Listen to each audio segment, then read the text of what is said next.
Well, in case you don't know me, I'm Jenny Baker, and I'm chair of Healthwatch Bucks. And I'm greeting you very warmly this afternoon, regrettably at this stage only virtually, on behalf of what I want to uphold as our truly exceptional Healthwatch team, and comprising current and future and past directors, our chief executive, Zoe, our staff and volunteers, and many of my colleagues are here with us in this virtual room today and still arriving, I guess. So whether you're a current or prospective member of our team, a partner, a contractor, a councillor, a commissioner, or a member of the public, we thank you for coming to this, our very first ever online launch of an annual report for Healthwatch Bucks. So a few housekeeping points before we start. We're running this event as a meeting, so you can turn on your camera and microphone. As you saw on the cover screen, please keep yourself on mute unless we ask you to ask or answer a question. We're also recording this event and we plan to publish it on our website. So if you don't want to be recorded, please turn off your camera and change the name you joined with. And we'll be afterwards emailing you a copy of our annual report so you can find it in your emails, or if you want to see it earlier, you'll find it on our website. Now, just a very few specifics. I'm sure a lot of you are old hands of these sort of Zooms, but some specifics for the question and answer sessions, which follow each of our three main speakers. So please type your questions using the chat bar function and use the everyone option so all can see what you're asking.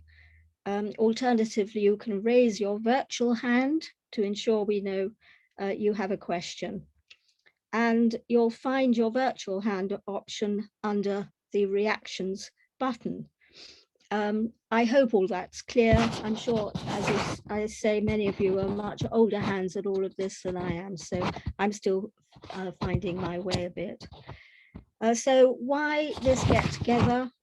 Each local Healthwatch, and we're one of 148 across England, is legally obliged to produce an annual report of their previous year's work and impact, and then to widely share it, and if possible, to showcase it. Last year in June, we duly published our annual report for 2019 to 2020. However, we were still learning as we went and only just coming to grips with operating in a pandemic. So we felt far from digitally ready to follow up with offering an online launch. So today we're in a different position, and we're delighted to be able to mirror our past practice with our face-to-face launches by welcoming our two special guests to help inform the future strategy of Healthwatch Bucks. We're pleased to be joined by Neil MacDonald, CEO of Buckinghamshire Healthcare NHS Trust, and also Lee Adams from Healthwatch England. And following their contributions, our Chief Executive Zoe will then present our annual report to you. So ours was an extraordinary and productive year to the end of the March. And by the end of today, we hope that you'll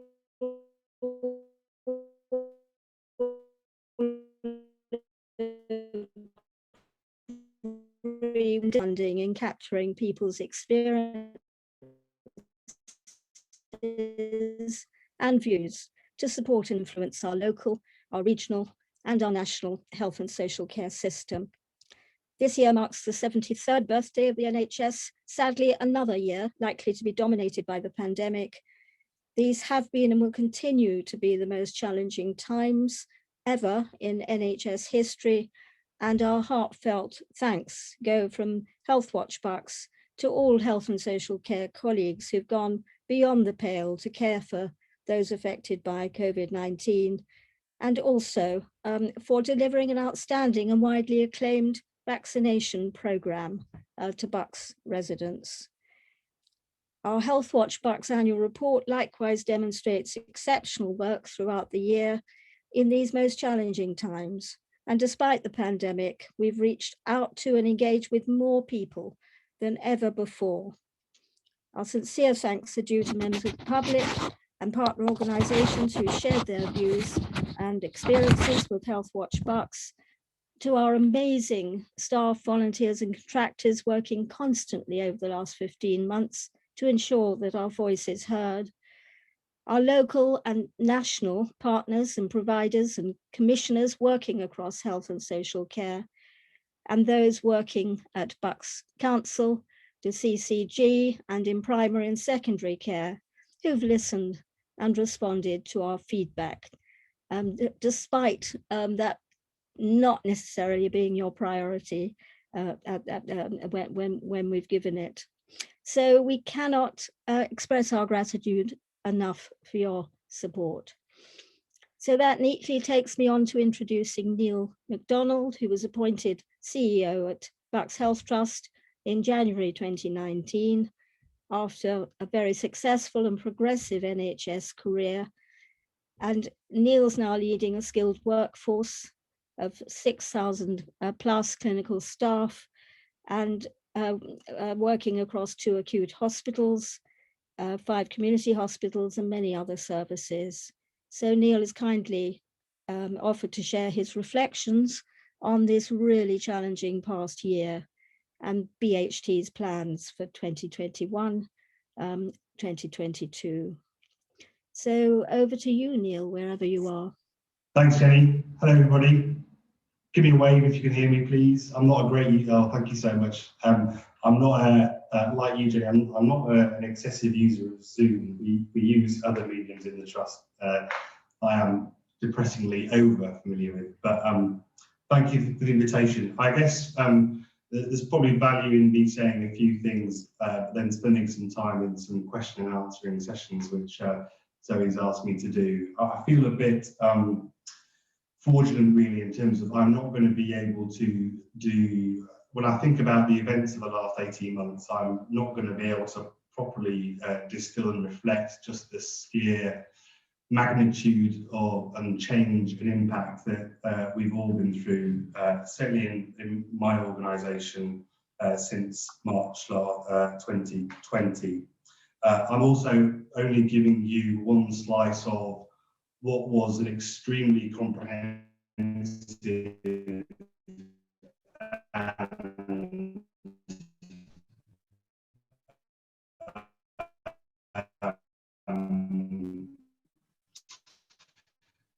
care GPs. The voluntary community sector played a huge role in supporting us, community groups, members of the public. It was overwhelming at times, and so again, I'm slightly embarrassed that I'm only able to give you kind of my segment of what was a huge societal and sector response to something that clearly none of us have ever seen in our lifetime, and would hope possibly not to do so again.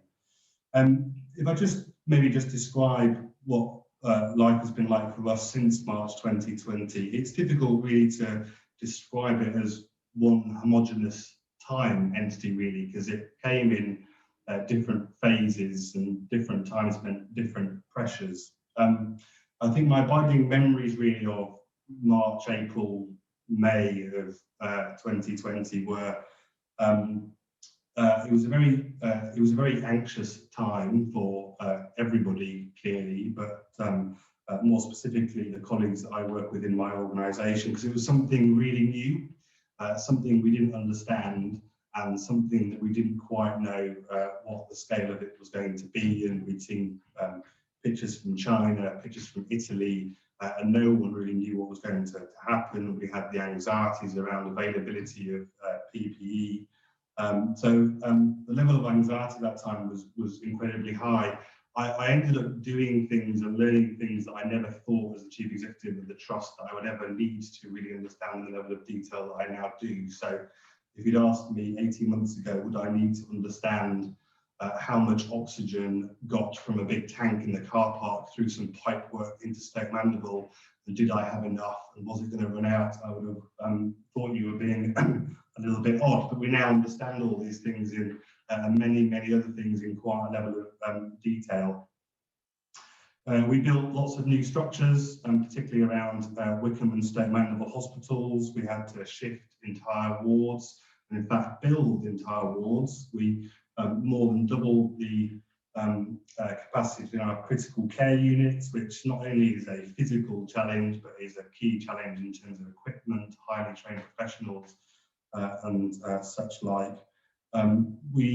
The Trust provides community, adult and children's services for the county, and again, casting your minds back to March, April last year, the majority of people really at that time stopped going into people's homes and stopped travelling around. But my community team is one of the few people who continue to go into people's homes and look after the most vulnerable in our society, alongside colleagues in the council and in the voluntary sectors, to make sure that really vulnerable people were being looked after and okay. We kept all our emergency and cancer services running, despite most of the things stopping. We took over the Shelbourne Hospital in Wickham and the Chiltern Hospital in Great Missenden to run those services. In the space of about 3 weeks, like a lot of other sectors, we put about 2,500 people digitally enabled to work from home and change their working patterns, particularly obviously in our corporate and administrative services. And our outpatient activity went from about 95% face-to-face to 95% digital in the space of about 2 weeks. So, I mean, that was the sort of first wave really, which was an absolute shock to us in terms of the scale of the change that we felt we would have to put in place. We then went through the summer, we started to recover, we started to reintroduce things back into place, but obviously then towards the autumn, wave 2 came in, and wave 2 was very different in a number of ways. In many ways, we knew more about what was coming, and sometimes knowing what was coming can also be more unnerving than actually not knowing what's coming, because the scale of it was clearly. But we knew how to treat and manage the virus, and we knew what interventions to give to patients and the best chance of success. But the real challenge was just the volume, really, in terms of the numbers that we had to deal with.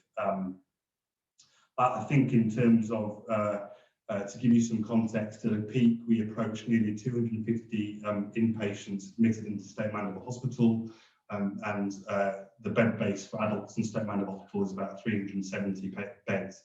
So it gives you the scale of how much people with the virus needed our care, and at the same time we were still having to provide urgent and emergency services for other people who needed that. And we kept all our urgent surgery going, but again we stopped some of the non-urgent planned care stuff. And the critical bit I'll come on to in a second is is our workforce, really. The physical manifestation of capacity in healthcare, whether it be a bed or a ward or an A&E department, is just a physical thing. It doesn't work without people to be there and to care for vulnerable people coming through. And you can't run and look after large numbers of acutely unwell people without lots of the nurses, anaesthetists, therapists, doctors, respiratory physicians, etc.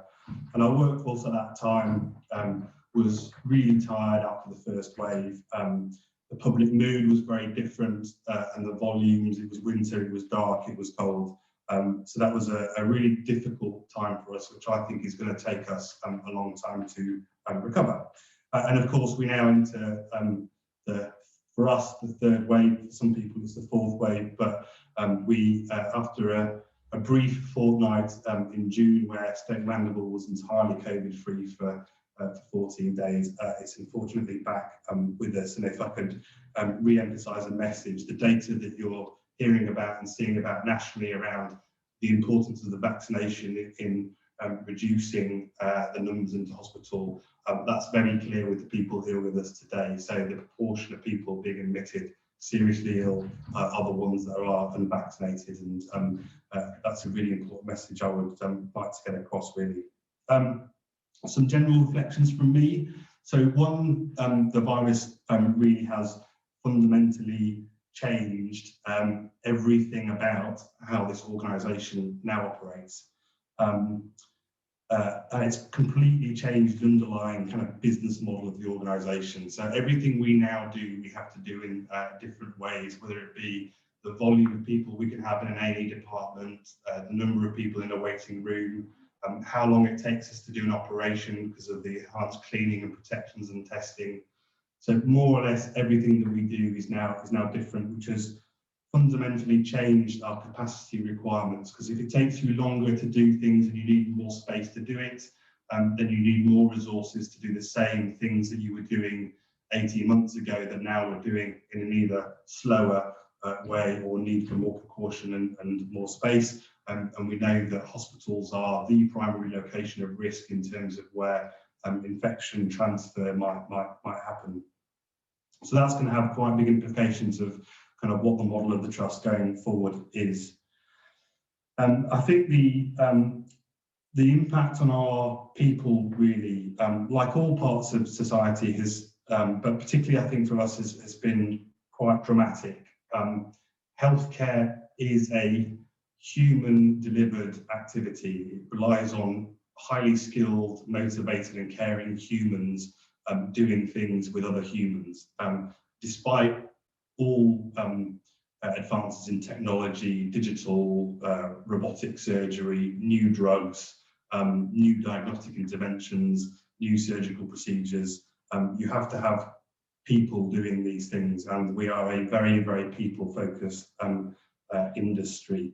I think we went into the pandemic with, like the rest of the country, not enough of those people because of well understood kind of shortages in terms of nursing and therapists and pharmacists and other professions that you would do. And they've been through a lot, and it's going to take some time for us to try and unpick some of the damage that's been done. If you think about what life is like in normal times for a critical care nurse, critical care nurses are well used to dealing with the sickest of the sick, but a large number, the vast majority of people in normal times who come into a critical care unit come out of the other side on the road to recovery, and they're very used to making people better. When you're a critical care nurse working in a unit where you've got more patients than you've ever done before, fewer colleagues than you've ever had before, and actually the majority of people aren't getting better and aren't coming out positively the other side, that's a really psychologically damaging thing to go through. And you know, we've got emerging research that some critical care colleagues will emerge from this with PTSD levels that are equivalent to having time in combat zones in Afghanistan. And also my colleagues who work in the organisation are humans like anybody else that have their own personal challenges. They can't go on holiday, they've lost family members, they've lost colleagues, and they've gone through all the normal disruption that everybody else would have been through. And I think in terms of for my organisation and for me, this kind of repair work for us is the most important thing. And then I guess it's also given us a chance to pause and reflect on what our role as an organisation is in terms of the wider societal impacts of what we've been through.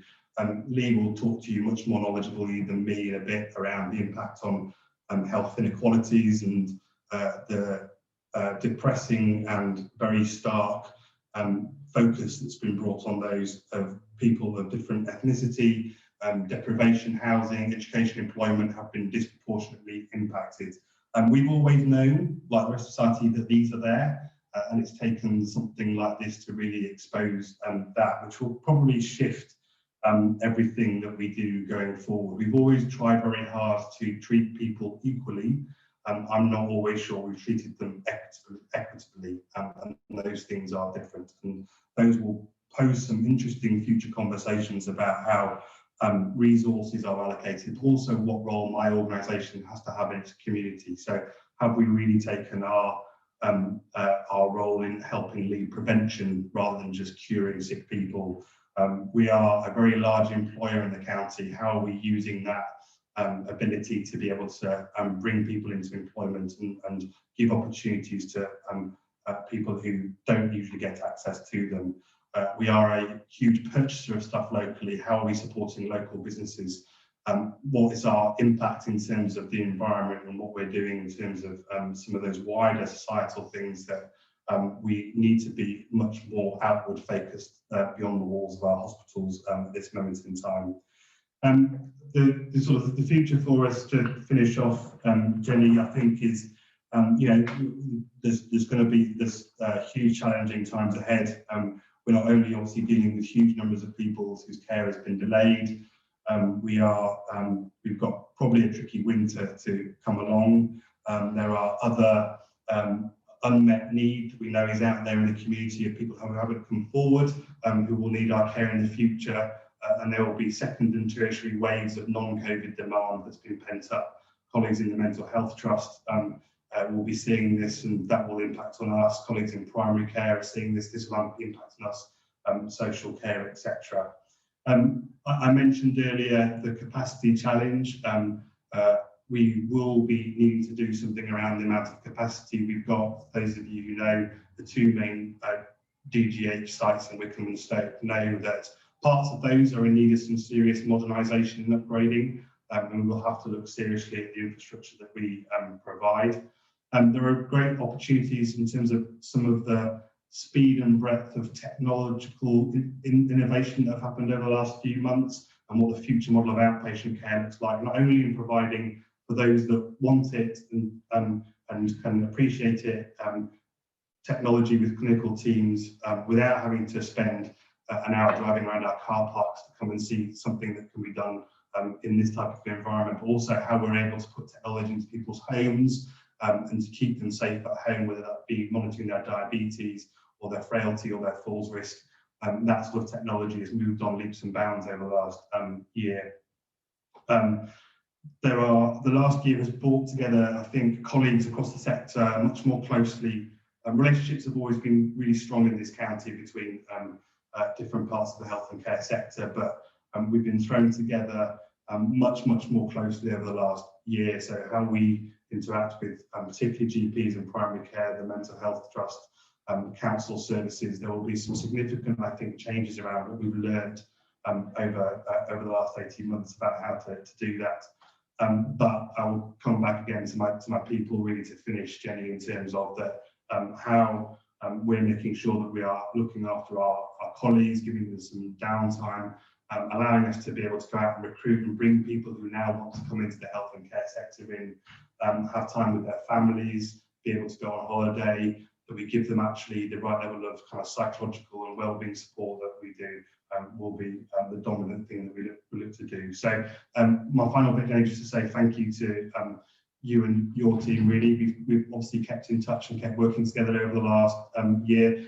We obviously have known you for a little while, Jenny, but great to have Zoe and the team kind of come and join us this year. And yeah, I'll take some questions, and congratulations on your report. Well, thank you very much indeed for that whistle-stop tour, and thank you for your frankness, and I think your clear humanity and understanding, and I'm sure everybody will have been touched by hearing what you had to say. So may we open up for questions? I think we've certainly allowed a few minutes on this, but I know that you can't stay beyond 5:15 anyway, but we're trying not to overrun. So are there people who would like to pose a question to Neil? So I can see Patricia Birchley. Thank you. Councillor Birchley with a hand up. Thank you very much. I was at Stoke Mandeville with my husband recently, and I was really impressed with the orthopaedics department. The treatment was absolutely first class. You couldn't fault it, and everybody was willing and so helpful. But the problem that we face, I think, in Buckinghamshire, where I live, is getting to a hospital appointment. You know, it can take 4 weeks to get a GP appointment, and there doesn't seem really to be a way around that. And I wondered if this lack of GP appointments was having a sort of effect on A&E. Is it making the attendance at A&E higher than you'd normally expect? Thank you. Yeah, thanks, Tricia. Yeah, thank you for the comments. I'll pass them back to the team as always, and I hope you and your other half are well. Yeah, I mean, do you know what? I mentioned the pressures on the system. That is, you know, I have huge empathy for my colleagues in GP world. Not only, you know, they've had to go through the same change processes that we've done. There's now a huge amount of demand coming through for GP access. As well as deploying the world's largest novel vaccination program, which they've done kind of since December. So yes, we are. We're seeing some of that come through into the emergency department, Patricia, as you might expect. Actually, we're working very closely with some local GPs about actually bringing some GP support into Stoke Mandeville actually to help us manage that when it comes. So yes, that's a reality of the pressure they're under. And that everybody's under at this moment in time. Thank you. Thank you very much. John Meach, I can see a hand up. Sorry, you're muted, John.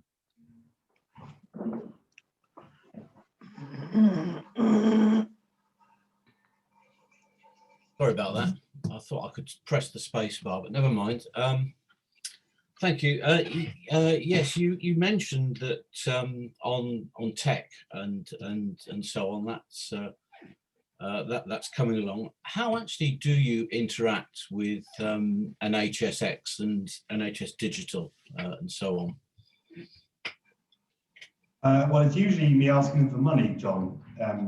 To be honest, I mean they provide us three main ways, I think. One is that they provide support for our major capital programs. So they gave us a chunk of money last year. We did some significant technology infrastructure upgrades that are still ongoing, and they provide both expertise and some financial support in that regard. Two, we work closely with them in terms of some of the requirements we have in relation to cybersecurity. And making, because the NHS is a very attractive and prime and repeated recipient of hostile, you know, cyber stuff. So they work quite closely with us on that, John. And then the third bit, I think, is that they also we've got a couple of programs where they do a lot of the testing and development of new technology that comes in, particularly in the artificial intelligence, machine learning space. So rather than every single trust trying to develop its own thing and test it and see if we can work it, they actually provide a good kind of lab space to do that. And then they push out that technology and say, actually, we've tested these guys who are doing this. You might want to have a look at them and talk to them. So they're the three main ways I think that I interact with X&D. Thank you. Thanks. Thank you very much. Howard Mordew, I think you had a hand up. I did. The government recently announced the funding for the building of new hospitals. Actually putting in a pitch is hugely demanding on existing resources. Is it something you are considering, or is it more are you more interested in keeping existing hospitals going? Yeah, so well, as I said, Howard, a few moments ago, both Wickham and Stoke Mandeville hospitals are in need of some significant fabric upgrades. So yes, we'll be going through a process to consider whether or not that is the correct route to go down. Thank you. Jenny, we have a hand up from Richard Rivet. Oh, I'm sorry, I missed that one. Thank you. Richard.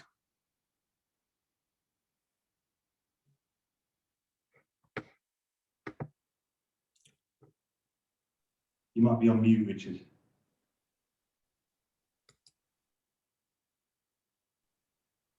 Richard, you're on mute.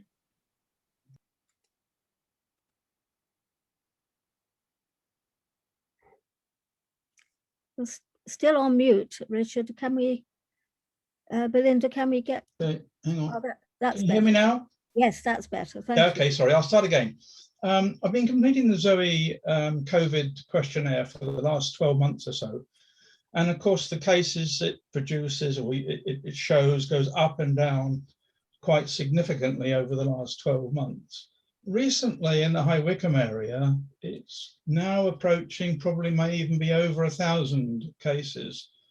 And I'm just wondered what impact that is having on hospital admissions, if it is, and what sort of problems that's creating now. Yeah, I think, I mean, I've given up really trying to forecast, I think, to be honest, Richard, in terms of, because we've never quite got it, you know, nationally, we've never quite got it right. But the reality, the situation at the moment is, so the case rates are growing probably as fast a rates as they've grown at any time over the last 18 months. They are growing exponentially and dramatically in the 19 to 24-year-olds. So it's clearly much younger, and they're growing much slower in the over 60s, which is, in terms of hospital admissions, is clearly a better algorithm for us in terms of fewer people will end up needing our care. So, for example, I think as of last week, about 32% of all positive cases in the county are in school-aged children. So those numbers clearly pose their own risk, but in terms of direct hospital admissions, the ratio of infections to admissions has dropped extremely dramatically, as you've seen in the national data. So as of yesterday, I think we had 7 inpatients in the hospital, a couple of whom were in critical care. So I think, I mean, best guess for us is that those numbers will climb over the next few weeks, and then hopefully start to decline, but nowhere near the levels that we saw back in January. Okay, thank you. Thank you very much. Any further questions for Neil? I think in that case, I'm going to just say thank you so much to Neil for your incredible time and support and dropping in this afternoon. I think it's exceptional that you were able to come and accept our invitation. We really appreciate that. And all our sort of hearts and good wishes go with you and your team as you go into this phase of the pandemic. So we'll be in touch again very soon, but thank you again for coming. You're welcome, Jenny. Take care. Enjoy the rest of your meeting. Thank you, everybody. Thank you very much.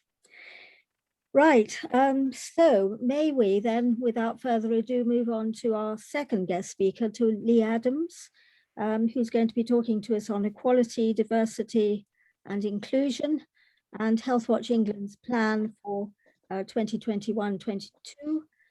Lee sits on Healthwatch England's National Committee and has for a long time been committed to equalities and citizen involvement. And I understand that you've led on this for most of the organisations you've been involved in.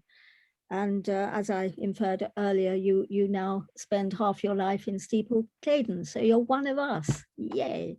So thank you very much for coming today, and we look forward to hearing from you. Thank you. Can you see and hear me? Okay. All right. Can you hear me? Yeah. Yes.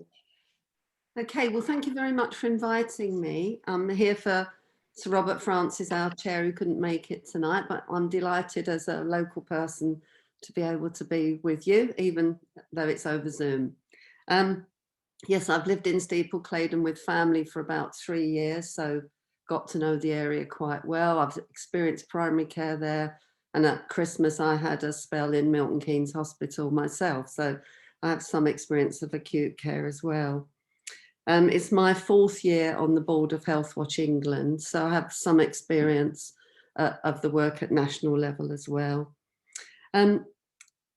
As Neil outlined so graphically, and my heart really goes out with admiration to all of those working in the health service and indeed in social care. My daughter and her partner work in children's social care, and I think we've not heard so much about that, but actually it's been equally challenging. The pandemic has touched every area of life, and although hopefully the crisis is passing, maybe moving to a new phase, we won't comprehend the toll of it, I think, and it will continue for many years in many ways, impacting on all of us. But I'm really proud of the work that Healthwatch England and all local health watches have undertaken in the fight against COVID-19. And I think that's thanks to years of consolidated effort, building up our partnerships and relationships we have in every community, and that we were able to respond in the way that we have done so far. I just wanted to give a couple of examples because I think it is important. So our staff were on hand to help a public that was confused and remains so in some cases by the guidance, and patients were concerned because their treatment has been paused. We had over 450,000 people accessing advice via our national website on a host of COVID-related issues, and many, many more, many thousands, tens of thousands more people at local Health Watch level access their support. We were also moved to provide rapid feedback to local and national decision makers on the issues that the public raised with us. Health Watch England produced monthly reports to government and NHS England, and at local level, Health Watches produced over 250 COVID-19 related reports on a whole host of issues. Our work also contributed to a host of changes to help the delivery of services during the pandemic and continually. Some examples are better provision now of emergency dental care to people who are in pain, and also to provide clearer and more timely advice for those whose treatments and operations had been delayed. We've had improved professional and public knowledge about how to get the most out of digital appointments. We've also seen some longer term changes that people have told us they want to see come to pass. For example, last year we saw the introduction of NHS wellbeing checks for new mums after women told us that they struggled to get mental health support both during and after pregnancy. However, I'm here really to focus on in our inequality work. And so I'll just introduce that and say a bit about what we have been doing and what we're aiming to do over the next 3 years or so. Data suggests that if you live in a deprived area, you are twice as likely to die from COVID-19. And as Neil said, the pandemic has shone a light and increased focus on long-standing health inequalities and inequalities that's been brought about by the pandemic. It actually makes me really angry because we've seen, for about 150 years, we've known about health inequalities, and we've had the Black Report back in the 80s. We've had Marmot's work in more recent times. We do know about health inequalities. The problem is lack of action on them. But, it's a good thing that if the pandemic has really helped focus on this, then hopefully things will change in the future. And hopefully it will strengthen the conviction that society has that this must happen. And we must address the issues that some people face just because of where they live, their income, their race, and so on. Just to remind ourselves a few facts before I say what Health Watch England has been doing. And this is before the pandemic. When it comes to life expectancy, it is declining for the first time for many, many years. Males living in the least deprived areas of England can at birth expect to live 9.4 years more than males in the most deprived areas. And for women, it's 7.4 years as a gap. When it comes to being in good health, people in the least deprived areas could expect to live roughly 19 more years in good health than those in deprived areas. When it comes to good mental health, according to the NHS data, rates of detention under the Mental Health Act among the Black or Black British group were more than 4 times higher than the white group. When it comes to access to and experience of health services, more deprived areas tend to have fewer GPs per head of population and lower rates of admission to elective care than less deprived areas, despite having a higher disease burden. Government patient surveys also indicate that those from some backgrounds, such as ethnic minorities, are less likely to report satisfaction with NHS care. So tackling those kinds of differences will need those in power to listen to hear experiences of those facing inequalities, and most importantly, to act on what has been learned. Certainly, I've done a lot of work with minority groups over the last 30 years or so. And what I'm always told is that we don't want to do any more surveys. Why are you still asking us? What we want is action. So I think I always bear that in mind. But at Health Watch, I think across the country, we do stand ready to do more now to amplify the voices of those communities who go unheard. At Health Watch England, we have a new updated strategy in general for everything that we do. And we've had a lot of discussions over the last year about our work on inequality and how that needed to be improved. So our new strategy, we're calling A World Where Everyone Can Get the Health and Care We Need. And by health, we don't mean just healthcare, we do mean public health and dealing with health inequalities and root causes of ill health. We've got some way to travel as a society, as I'm sure the recent UEFA debacles has highlighted, before we achieve these goals. And the past year has brought into stark relief that health and well-being are not equal, and this must change. So our strategy has an explicit commitment to do more to amplify the voices of communities whose views were unheard, overlooked or ignored, and we want to try and reduce the barriers that they face.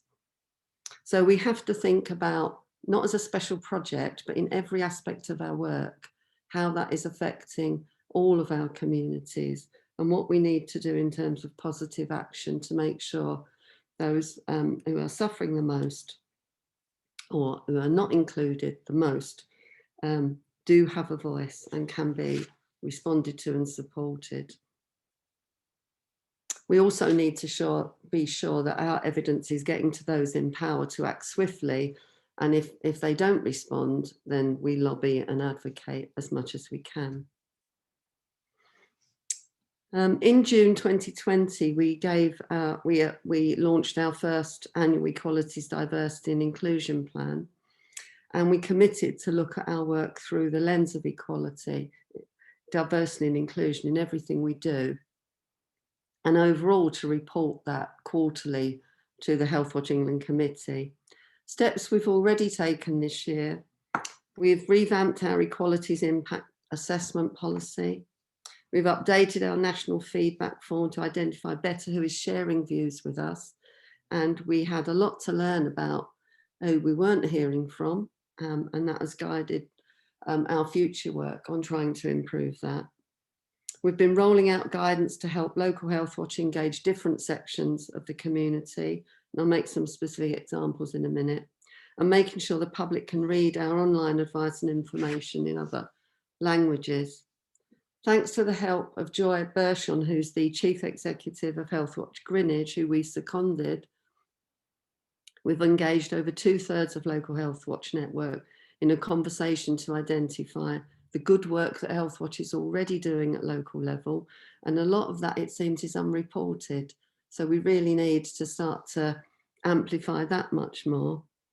But the challenges our services face as well, and the support they would like to put inequalities at the heart of their work, how we can ensure that our staff and volunteers and boards better represent the diverse communities that we serve, whether local Health Watch has those communities within it or not, I have to say, and how we can ensure that our staff and volunteers and boards are well equipped to think about, learn about and develop strategies to deal with inequalities. And also our partners, how we can deepen our links with people we don't currently hear from enough, working with partners who have a lot of experience of that. We know from our national work, specifically, that people from Black and Asian backgrounds are less likely to tell us their experiences of health and social care and the issues they face. This is why the first year of our strategy has been particularly to focus on those groups. And so we've been aiming to improve our approach to make people more aware of our services, run a national campaign to increase the proportion of people from ethnic minority backgrounds sharing their experiences with us, and use the evidence we collect to help improve health and care support and hold the system to account. We don't always do that publicly. A lot of what we do in lobbying and advocating to government is behind the scenes. You'll understand why. The fruits of our focus is already being seen. We recently published a report, Vaccination, new research that explored vaccine confidence amongst people from African, Bangladeshi, Caribbean and Pakistani backgrounds. Using in-depth interviews and online exercises, we found that attitudes to COVID-19 vaccine are incredibly personal.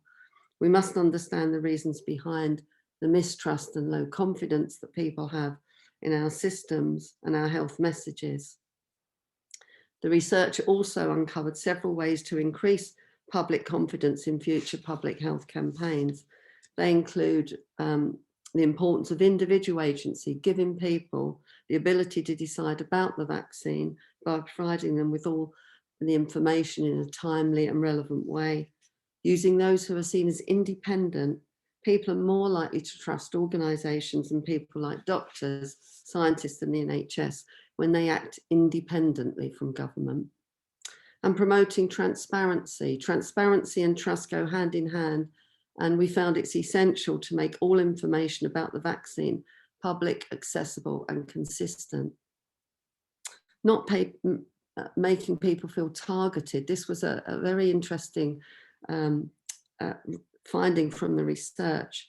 People felt singled out and forced into a decision through targeted campaigns. So reaching out to these communities and engaging locally and directly was much more effective.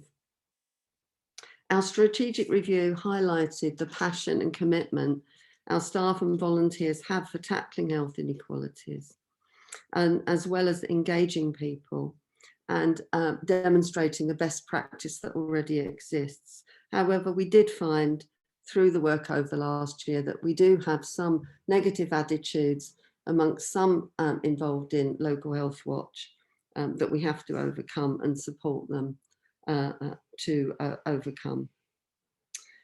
We can do a lot more to promote a much more positive Health Watch culture that makes everybody feel welcome and included and valued.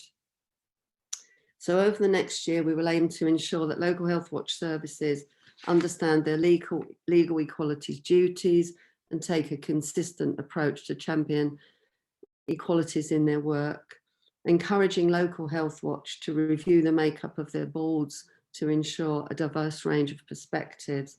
And we've already held a couple of online focus groups about that. Identify if we are recruiting enough volunteers from diverse backgrounds, and if not, what solutions we need to find, and to improve the skills and confidence of Local Health Watch to engage and support more communities to have their say. There are also many barriers that we need to address if we are to deliver successfully. Some are operational, like improving our ability to record when experiences relate to specific communities, or better sharing of engagement expertise between Local Health Watch. Some are cultural, like asking ourselves, are we doing everything we can on this work, whether it's in terms of age, gender, ethnicity, sexuality, or ability. And I'm pleased to say we're making progress on these questions. For example, we're currently piloting digital systems to improve the way we collect and share data across the network. Joy, who I mentioned earlier, has also set up an online community made of volunteers and staff and a Black staff network. That community is already looking at what we can do to strengthen our diversity. We've got a range of other practical projects going on, including community research, particularly with Black and African communities in West London and in the North communities of Gypsies and Travellers, to see how we can inform our work going forward. However, other hurdles will also require our support. NHS, local government and third sector partners, because of the backlog of care caused by the response to COVID-19 and many communities facing an uncertain economic future. So we have to make sure that inequalities don't worsen even more.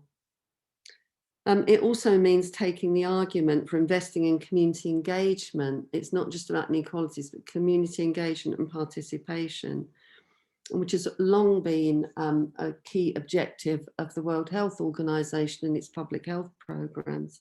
We have to make sure that that's invested in properly at local level and at national level, and currently it is not.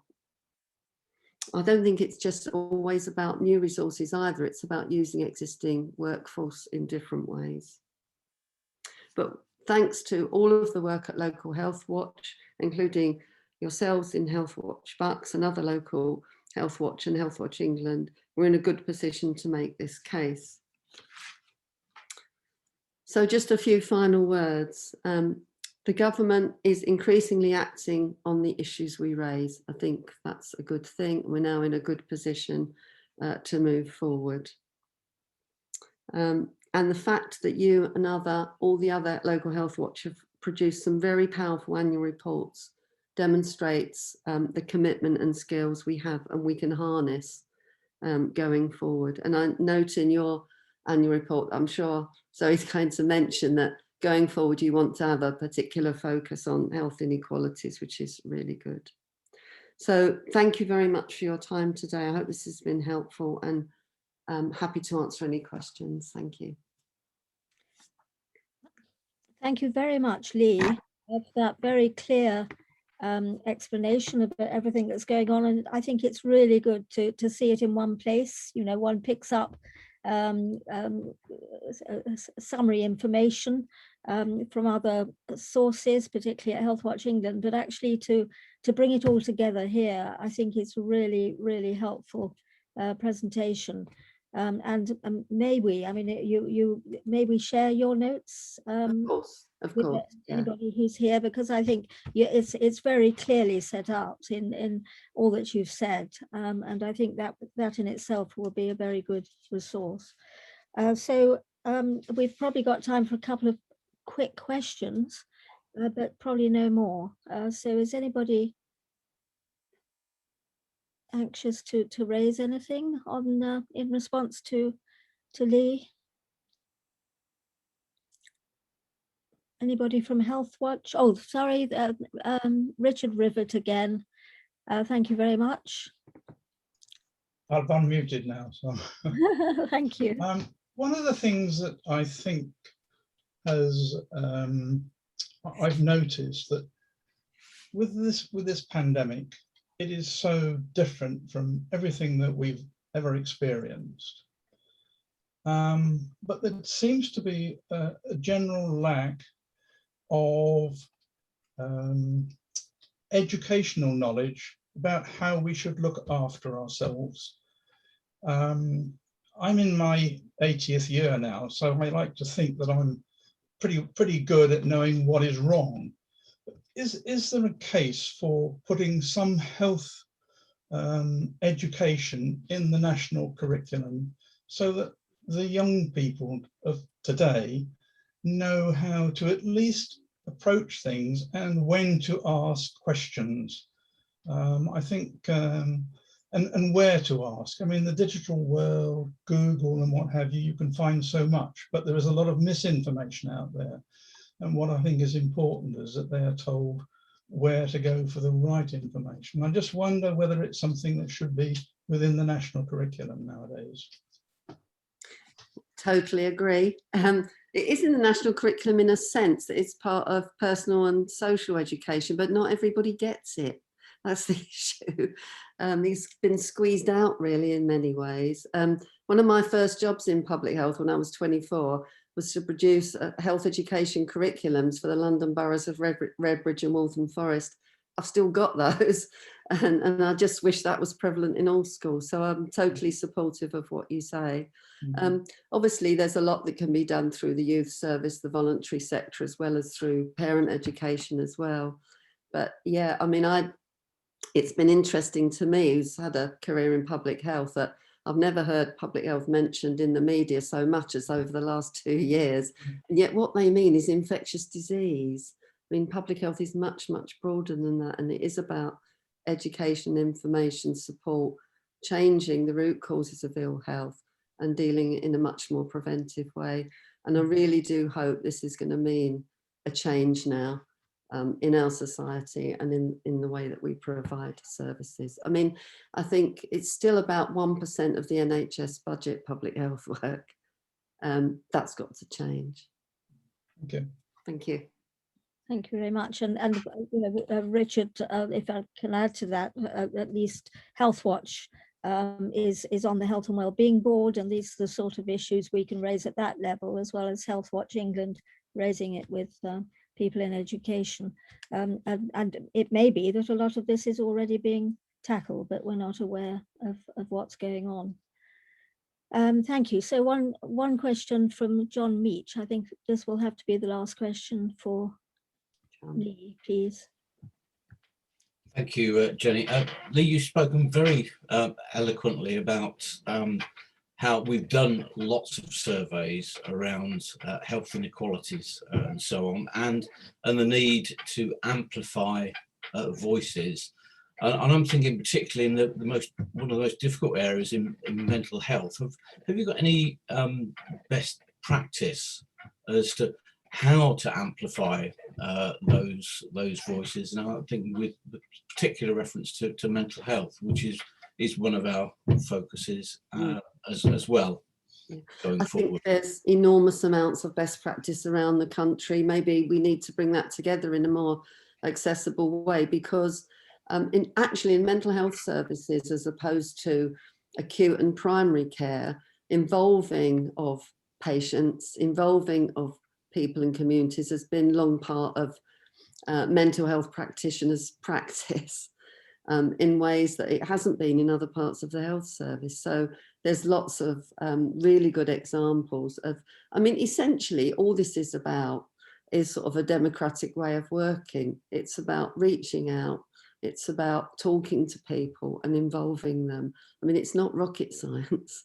But unfortunately, we still have a lot of professionals who are still trained in a kind of, you know, I'm going to do this service to you, rather than, you know, what's up, how can we work together on this kind of approach. So yeah, if you're in need of examples of good practice, I'm sure we can provide those. Yeah, I guess it's a matter of building the trust, because it's survey after survey, it says that a lot of people in deprived areas do not trust health services. That's so if right. we'd be part of doing that, that would really help. Thank you. Thank you. Thank you very much, John, and thank you so much, Lee. I'm afraid I'm going to have to end our questions there, but that's been really, really helpful, and thank you for all the time and effort you've put into giving this presentation and sharing this with us. And I hope we can somehow enlist you into the Healthwatch team as a volunteer. So now that we've met you again, we don't want to let you go. So be afraid, be very afraid. Thank you. So may I then move on to Zoe's presentation, which is the heart of today's event. And you're there, Zoe, you're going to share a screen with us? I'm hoping Belinda will do that. Hello, everybody. I just want to echo Jenny's thanks for you all coming along today, and in particular to our speakers who have made time to come and give some really, really useful insights. So I'm Zoe, I'm the Chief Executive of Healthwatch Bucks. I am a Chief Executive with a bad cold, which my team is sick of me talking to them about today. So I'm going to take myself off video so you can't see me sniffling into my handkerchief and talk you through the slides.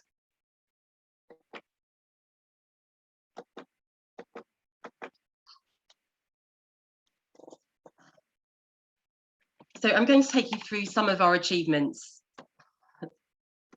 of the past year. It's by no means all of them, so I would please encourage you to read our full annual report when we send it across to you. So like almost every other organisation last year, we had to adapt the way we worked, and the majority of our work has been done online. In particular, we've used social media and online surveys to reach out to hear Bucks residents' experiences of health and social care. Please.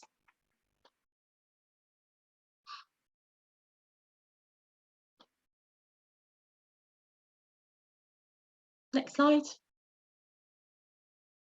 Thank you. So just in case there are some of you here who aren't familiar with the role of Healthwatch Bucks, we are your local health and social care champion. If you use GPs, hospitals, dentists, pharmacies, care homes, or any other support services in your area, we want to hear about your experiences. As an independent statutory body, we have the power to make sure NHS leaders and other decision makers listen to local feedback and use it to improve standards of care. We can also help you find reliable and trustworthy information and advice through our signposting service. And as you've heard, we're one of a network of local health watch across the country. And last year, the network helped nearly 1 million people to have their say and get the support they need. Next slide, please. So some Healthwatch Bucks statistics from the past year. We had over 124,000 visits to our website. This was almost double the visits on the previous year. We think that the increased traffic was due to people looking for information about the vaccine programme. We certainly saw a spike in visits in December. We attended 162 meetings about health and social care, so some definite Zoom fatigue at times, but I'll take you through some of those in a moment. We produced 15 health reports on health and social care issues. Again, I'll talk you through some of those shortly. And last year, we heard from 3,338 people about their vaccination. And since we've closed the survey, which we did at the end of June, that figure has now increased to 4,724. That's more people than we've ever heard from before in a year, let alone in 2 quarters. We were covered 18 times in the local press. Our staff were interviewed on local radio to promote our organisations and our projects. And we would be nothing without our volunteers. Our volunteers contributed over 2,024 hours last year. Unfortunately, we were able to use them less this year than in previous years. Many of them work on our Enter and View programme, and this work was paused during COVID. But we still held panel meetings whereby volunteers advise on potential projects. Volunteers supported us with our mystery shopping project. And of course, all our directors are volunteers and very generous with their time. We supported 160 people through our signposting service. This was just over a 20% increase on last year. We've noticed an increase in the complexity of calls. We've had a number of calls about access or lack of access to services. And access to NH dentistry has been a particular issue for Bucks residents this year. And finally, we were very pleased to have been awarded the highly commended achievement by Healthwatch England for our veterans project that we did last year, looking at awareness amongst veterans about their rights to healthcare. Thank you. Next slide, please.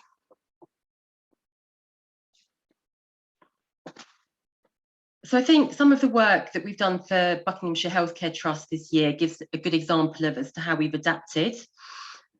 We hosted 2 online webinars this year for local people. The first was in October, aimed at those who were concerned about cancer services in Bucks.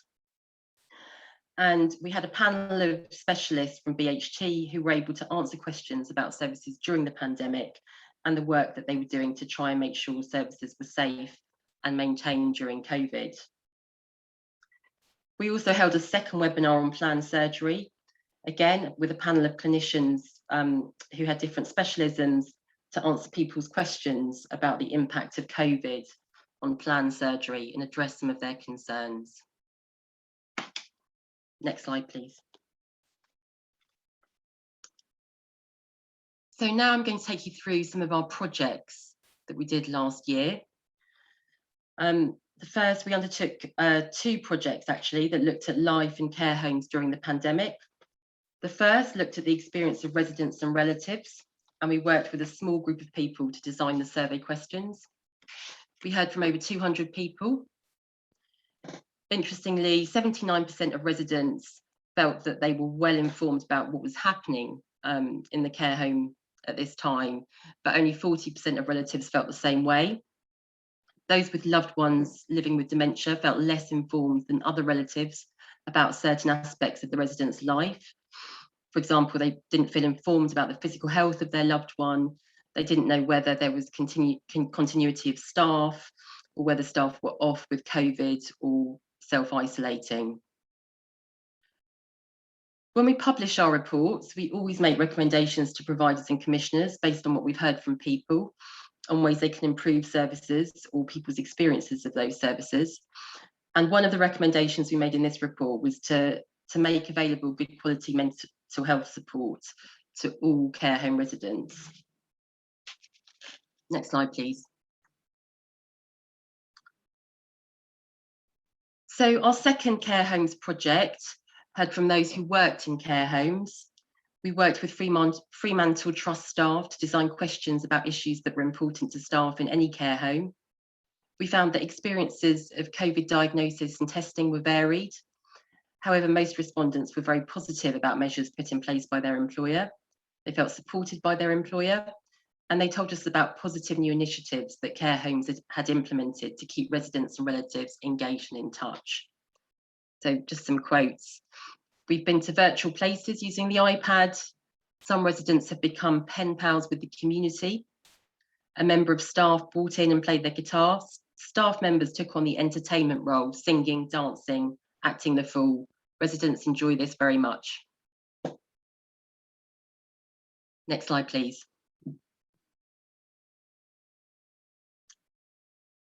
So another project we did was looking at information available on dentist and GP websites during the pandemic. We used a mystery shopper approach, and volunteers supported us with this, looking at dental practice and GP websites to see what they were saying about how they were working during the pandemic. Based on our findings, we made recommendations on improvements to how websites presented changes to their services. And we had a really good response from our recommendations from both commissioners of dental services and from Bucks CCG Clinical Commissioning Group, who said we will be recommending to all GPs in Bucks that they review key messages that are on their websites to ensure that they highlight the most up-to-date advice and provide key information on their homepage or in an accessible place. Next slide, please. So Open for Business, we asked people about their experience of GP and hospital appointments during the first lockdown. We heard from 479 people, and we saw lots of positive responses across a range of aspects. And we encouraged providers and commissioners to share these within their organisations to highlight good practice. We made a number of recommendations that providers to ensure that people are provided with the right information about making the most out of their appointment, and that the type of appointment that they offer is right for the person. We also recommended that further work was done to better understand the experiences of minority ethnic communities around remote appointments and how those outcomes could be improved. Next slide, please. So the final project that I'm going to talk to you about, but by no means the last one that we did last year, is around the vaccine programme. So as we've heard, hugely topical and important. We wanted to find out about Bucks residents' experience of being invited for the vaccination getting to the site, and having the vaccine itself. We had a large number of respondents, and we sent a weekly summary of our feedback to the Bucks vaccine cell so that it could reach sites as soon as possible. And if there were improvements that needed to be made, that these could be done swiftly. The survey generated a huge amount of positive feedback about people's experiences, but some people did tell us about areas they felt could be improved. And our recommendations in our first report included regularly reviewing the accessibility of each site and making sure reasonable adjustments were made for those who need them. Thank you. Next slide, please. So one of the stats in an earlier slide talked about the number of meetings that we attended. These are a really key area of our work. We use feedback from Bucks residents and the learning from our projects to speak up for local people and to help bring about change. These meetings include the Health and Wellbeing Board, the purpose of which is to find ways to improve the health of the local population and to understand the health and wellbeing needs of Bucks residents. So Jenny, our chair, is the Health Watch elected member on the board. We also attend the Health and Social Care Select Committee. I'm a non-voting member on the committee, and the role of the committee is to hold decision makers to account for improving outcomes and health and social care services in Bucks. We also attend a number of meetings at a BOB ICS level. A bit of jargon there, that stands for Buckinghamshire, Oxfordshire and Berkshire West Integrated Care System. You can see why they use an acronym. This system brings together health and social care organisations to work in partnership to improve services for the 1.8 million people who live in the area. So there are 5 local health watch in the area, including ourselves, and we're supported by a liaison lead role, and we share insights and resident feedback from health watch activities with the system. Thank you. Next slide, please. So last year was the first year of our new contract with Buckinghamshire Council. And for the first time, we are responsible for the delivery of independent health complaints advocacy. We subcontract this to the advocacy people, formerly known as CAP. So if someone is unhappy with the service that they or someone else has received from the NHS, they have the right to raise their concerns about it. The advocacy people support people with the process of making complaints and work with them to help them get an answer as to why things went wrong. Next slide, please. Over the past year, all meetings have been held remotely with the advocacy people supporting 70 clients. Complaints have included issues around access to services, so similar to what we're hearing in the signposting service quality, communications, and some specific issues around mental health services. Most cases are closed within 6 months of referral, and they've had some really positive feedback. So one of the quotes on the slide, brilliant, so pleased with you. I feel so privileged and grateful to you and the Advocacy People organisation. I'll never forget the work you've done for me. I'm quite emotional about it all. So some great feedback there. Next slide, please.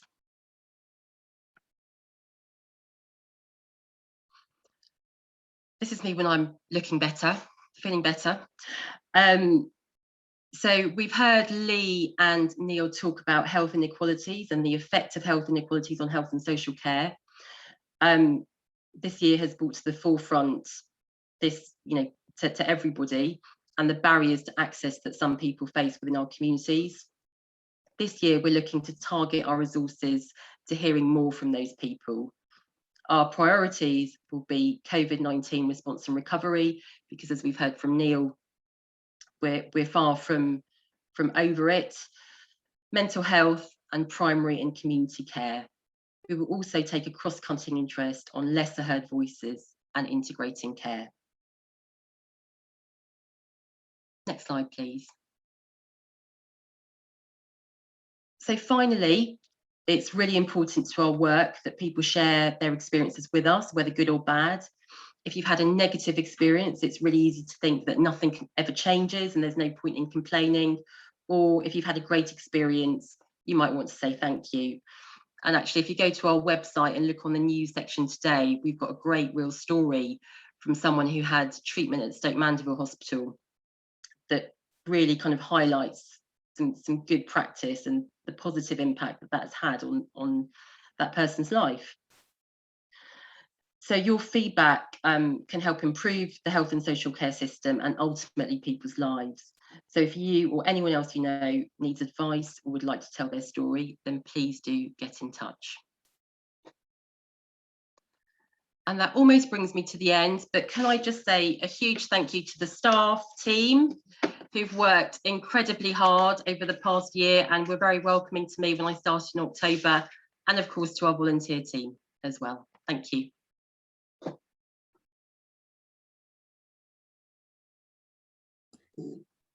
Thank you very much indeed, Zoe, of that tour of the annual report, which looks really well. And, you know, thank you for all the effort that went into putting the report together across the team of staff and volunteers who worked on it. So I think we've got a very good result, and there is a shorter form as well that is available on the website.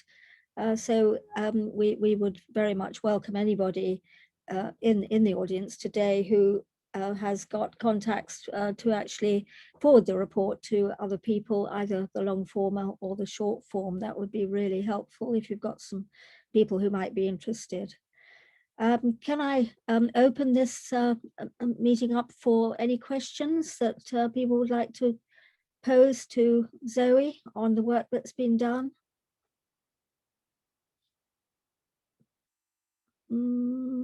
Nothing.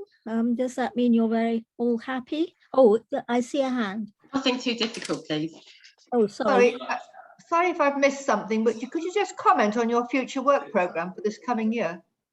Sure. So we are going to look at response and recovery in health and social care services from the pandemic, mental health, and primary and community care.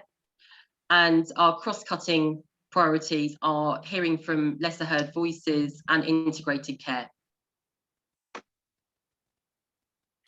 Is that all right, Patricia? Thank you. Yes, Jennifer, thank you. You'll find on our website an explanation of how we actually come to decide on what our priorities are. We go through quite a process. Taking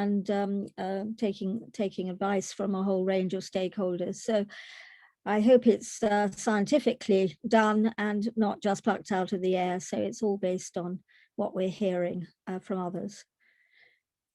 If there's nothing else that anybody would like to raise, I can only assume that nobody is going to challenge our feeling of great pride in terms of what we managed to achieve during this very difficult year, thanks to our staff and everybody else who got involved. And, you know, there's a general ask to anybody who'd like to get involved in this very important work to put your hands up and come and join us, because we need more people to actually bring back the voices of patients and service users to the core, particularly in the post-COVID, or we hope post-COVID era. But as we go forward into this brave new world of Buckinghamshire, post its reorganisation, the council's reorganisation and the setting up of community boards, we'd like to get more representation and more volunteers involved in our work. So we've reached then the end of our sort of formal process and almost run out of time. Before I close the meeting, we have a little exercise for you. We'd love to hear your views about this event, how we've done. This is our first online annual report meeting. So in the moment, we'll put up 2 quick questions for feedback, and we promise to treat your feedback as anonymous. We won't attribute any comments to personal details. But if you would like to give us more individual feedback about today, please do email us after this event. And as I said before, we'll also be emailing you all with a copy of today's the annual report, and again asking for your detailed feedback on the report and or this event. Belinda, are you there? You're going to put up the questionnaire? It's Alison. Are you able to do that, Alison?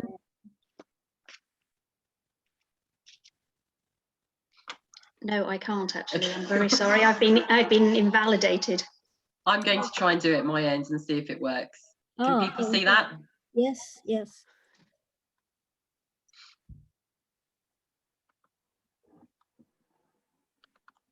So we all, anybody who is a visitor fills these 2 questions in.